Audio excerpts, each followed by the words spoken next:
Yeah, welcome to the last module in this course, plumbing. We're looking at module 10 today, the professional plumber's lifestyle. We're looking at the diet, ethics, and business growth. So this final module develops the plumber as a professional, a complete professional, physically strong, ethically grounded, and strategically growing. By way of module objectives, this module focuses on developing the plumber beyond technical skill into a complete professional. The learner will understand how diets, physical health, ethics, and business growth interact to determine long-term success. The learner will be able to design a sustainable lifestyle that supports daily physical work, maintain ethical standards that build trust, and implement growth strategies that transform a small operation into a structured business. By way of introduction, at this stage, technical skills is no longer your biggest limitation. The biggest limitation becomes you, your energy, your discipline, your decisions, and your long term thinking. Plumbing is physically demanding and mentally exhausting. Without proper lifestyle management, even skilled plumbers burn out, lose clients, and stagnate financially. So, this module shift focus from tools to the person using the tools because long term success depends on the plumber, not just the skill. We look at the first energy meals. Why do they matter? Energy meals determine how long you can work effectively without fatigue. Complex carbohydrates release energy slowly, preventing early exhaustion. A plumber who eats properly maintains strength and focus during the day, while poor diet leads to weakness, mistakes, and injuries. Food is not just for survival, it is fuel for performance. We have hydration, a hidden performance factor.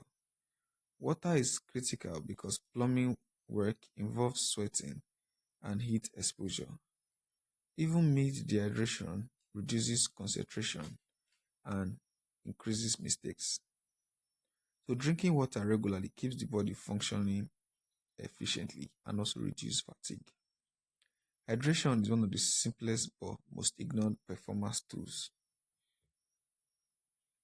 Then we have recovery foods, muscle repairs. Now after plumbing work, muscles need protein to repair damage caused by physical activity. Without proper recovery, the body becomes weaker over time. Protein-rich foods like egg, beans, and fish rebuild muscles and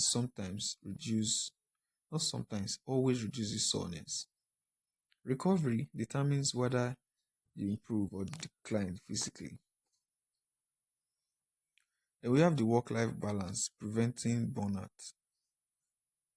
Working every day without rest leads to burnout.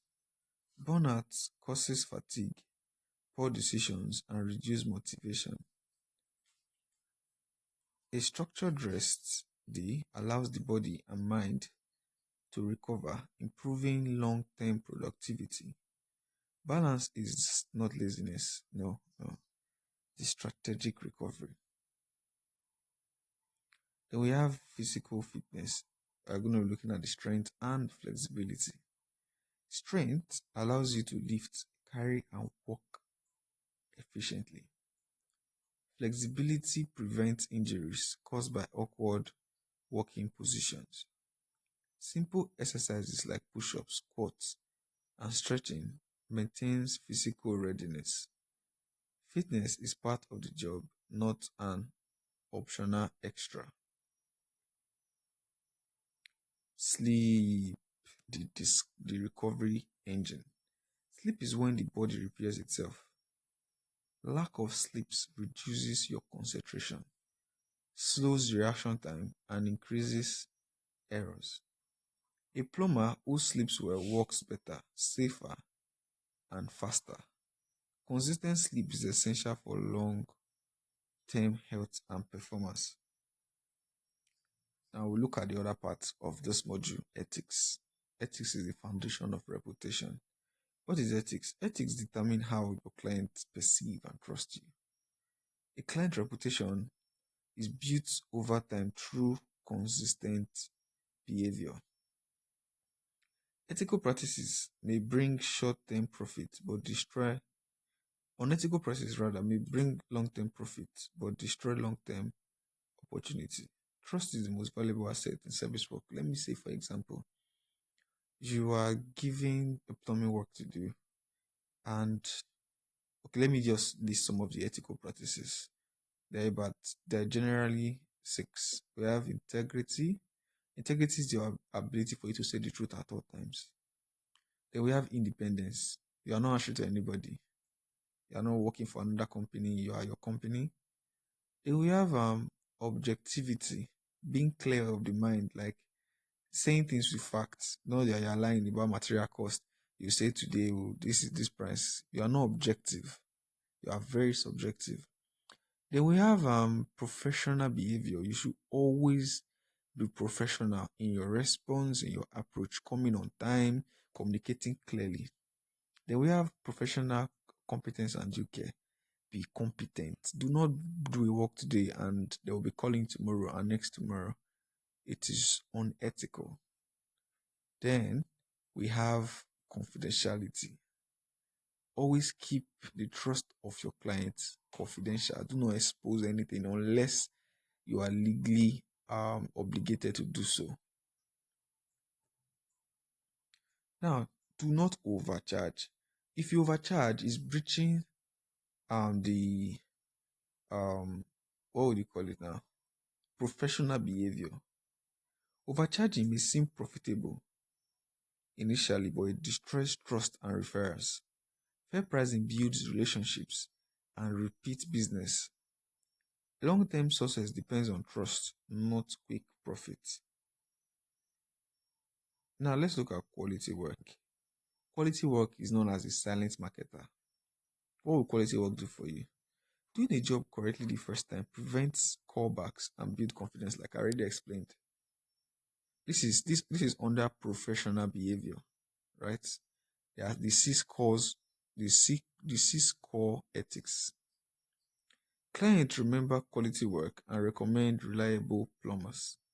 So quality is the strongest form of marketing a plumber can ever do. Now we'll look at waste disposal. Waste disposal is still under professional behavior. Improper disposal harms the environment and damages professional image. Like I said, you see that? Responsible disposal protects community because you have a duty towards the community as a professional and maintain the ethical standards. So professionalism includes environmental awareness. Now, I already explained scaling before, but in this case, I'm talking about scaling from worker to owner. A single plumber can do limited work. Scaling allows the business growth beyond personal efforts. Hiring apprentices will increase your capacity and your efficiency. Then growth requires moving from doing everything yourself to managing systems of people. Now, let's look at hiring apprentices strategy here. Apprentices assist with basic tasks and learn the trade over time. A good apprentice becomes a productive worker, increasing your output. Hiring is the first step toward building a team. Now we'll look at inventory, speed advantage.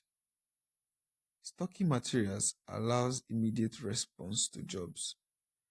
Without inventory, time is lost going to the market. Speed increases client satisfaction and revenue opportunities. Now we're looking at vehicle, business transformation. A vehicle increases mobility, capacity, and professionalism. It allows transport of tools, materials, and workers efficiently. It also acts as mobile advertising for your business. Let's look at some of the do's and don'ts in ethics. Consistent habits determine long term success. Following best practices prevents mistakes and improves your efficiency. Avoiding common errors protect both the plumber and the client.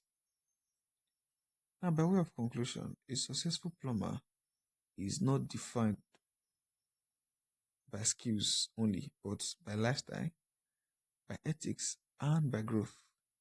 Combining physical health, ethical behavior, and business strategy creates long-term success. This module completes the transformation from the beginning to being a professional plumber. Congratulations.